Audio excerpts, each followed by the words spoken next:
one of the problems that we've had is that we're not hearing a lot of Africans and also Kenyans, people from our community coming out. And why is that? I think there is fear, but yet we know that they are afflicted, they actually face immigration problems. But this is really the opportunity to come out and help many of our people to come out of the shadows, and they can contribute massively in the way they've always wanted to this community. And they're also contributing. If you listen to the immigration debate, you'll hear a lot of it is undocumented, and it has a Latino face.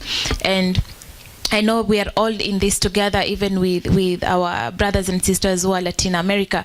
But then if you look at the African community, most of us came here with papers, right? We are actually documented. Yeah. But do you see that when you read about immigration, do you see that reflected? You just hear undocumented, right?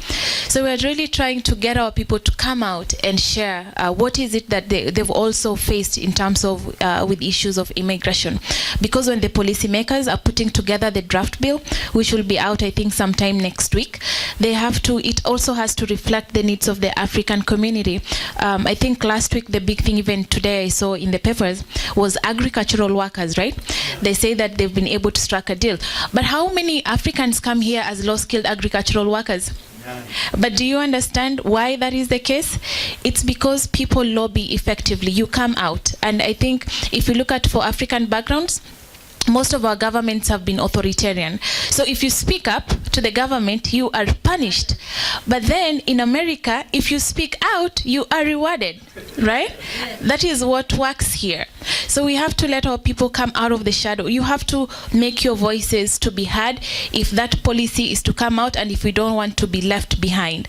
So that's why we've organized this. And I really thank you for being here, because it's so critical, and sometimes change happens with only a few people. You don't need 1,000 people.